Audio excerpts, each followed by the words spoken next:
कि नाम से भंगिया पिसाई गणेश के पापा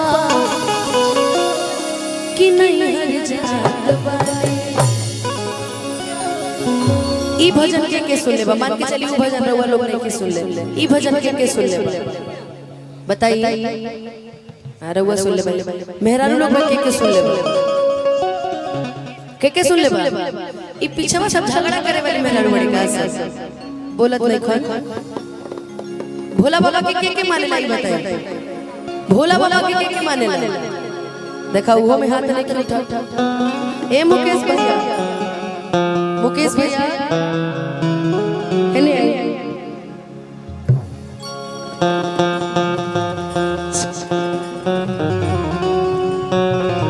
रउआ तो कहले रही कि गांव के मेहरारू बड़ा बढ़िया बड़ी से निमन बड़ी से हमरा बुझा रहा आधा निमन बड़ी आधा झगड़ा ही बड़ी से उठाइते नहीं किया के भोला बाबा के माने लाई बताई आ देखा पीछे देख बाप हो बाप।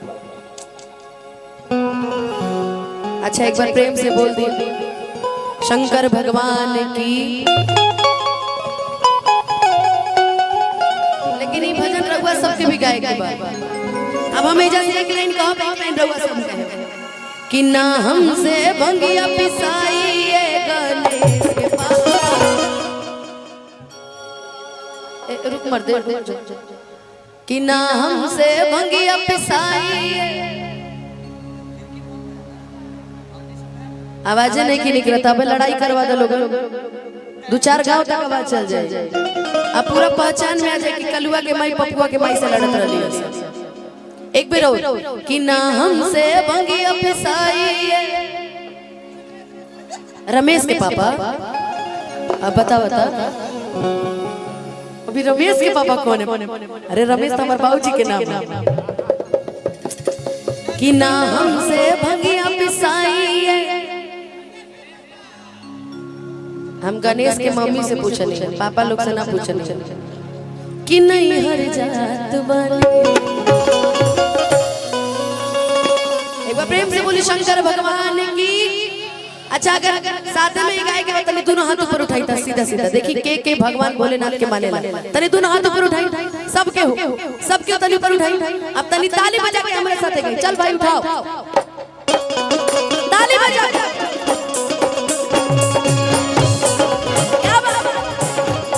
पीछे भी पीछे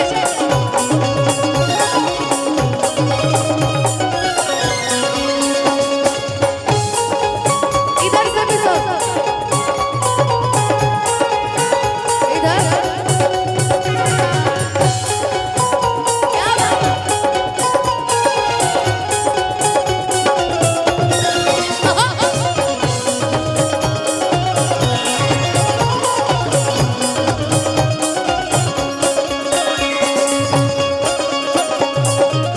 अब गाई ना हमसे भंगिया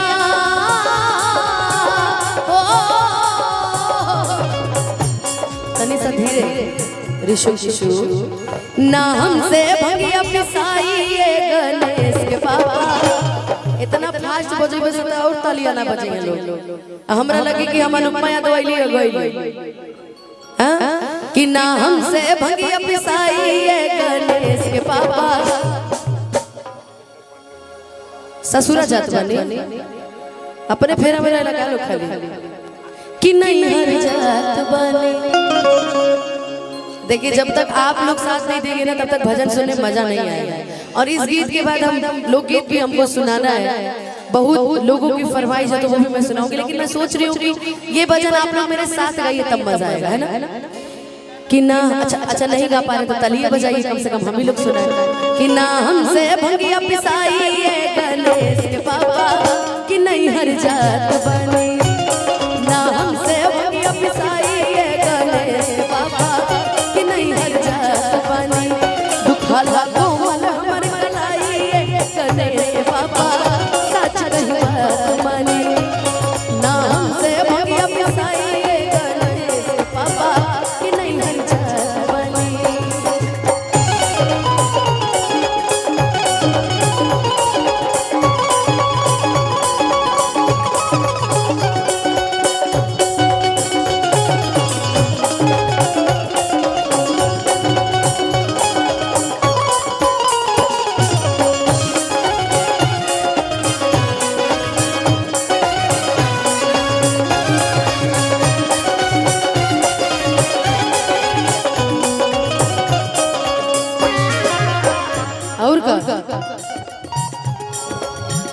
बाप बाप, इतना भीड़ में भी ताली नहीं की बजा। भंगिया धतुरवा राउर हमसे ना पिसाई, बसहा के डोरी लेके घूमल न जाई।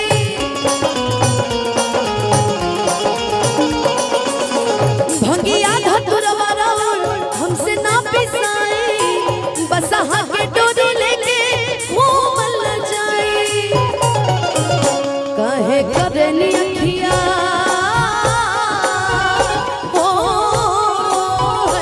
काहे करनी अखिया लाल लाल गणेश बाबा कि नहीं हर जात बनी। भला कोमल हमर कलाई गणेश बाबा सच नहीं बात मानी।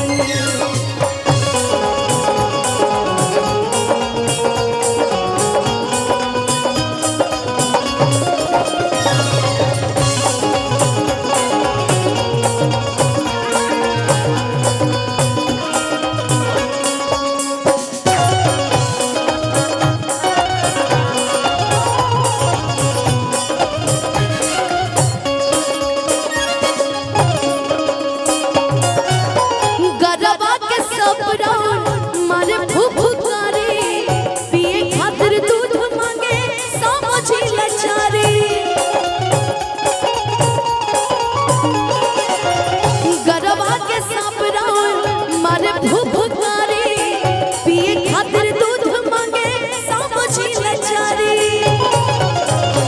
कल जलकी ना गोरो से ना कालो से, ना गोरो से ना कालो से, ये दुनिया परेशान है तो सिर्फ इन कुर्सी वालों से। कुर्सी वाले आराम से बैठे, उनको कोई मतलब नहीं है ना। कम से कम ताली बजाइए, कम से कम खुद भी गाइए, गुनगुनाइए। लइका तू तू गोबा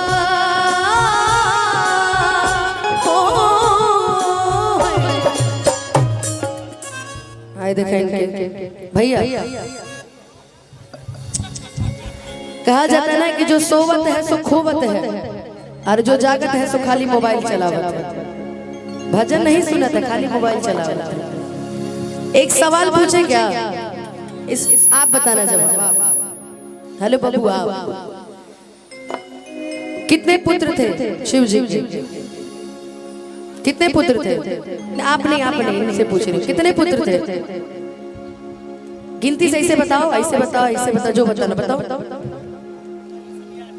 जल्दी बताओ। दो, कौन कौन? अरे बगलिया वाला नकल करा बता, कौन कौन? बैठ जाइए ना भाई, कम से कम बैठ, थोड़ा सा तो पीछे हो जाइए। बहुत लोग को उधर दिक्कत हो रहा है। इधर होइए, साइड होइए, दो थे लेकिन नहीं पता। साइड होइए, हाँ बताइए। थोड़ा सा पीछे होकर के देखिए ना, बहुत जगह है पीछे। कौन कौन थे? कार्तिक और आप लोग भी थोड़ा सा पीछे होइए, तो उधर पीछे हो जाइए आप लोग। बहुत सुंदर जवाब दिया भैया, एक ताली बजा दीजिए इनके लिए। कि लइका दू गो बा छोटे छोटे गणेश के पापा, कि लइका दू गो बा छोटे छोटे गणेश के पापा, सच कही बात माने ना हमसे भगिया पिसाई गणेश के पापा कि नहीं हर जात बने। दुखाला कोमल हमर कलाई गणेश के पापा कि नहीं हर जात बने। ना हमसे भगिया पिसाई गणेश के पापा कि नहीं हर जात बने। ना हमसे भगिया पिसाई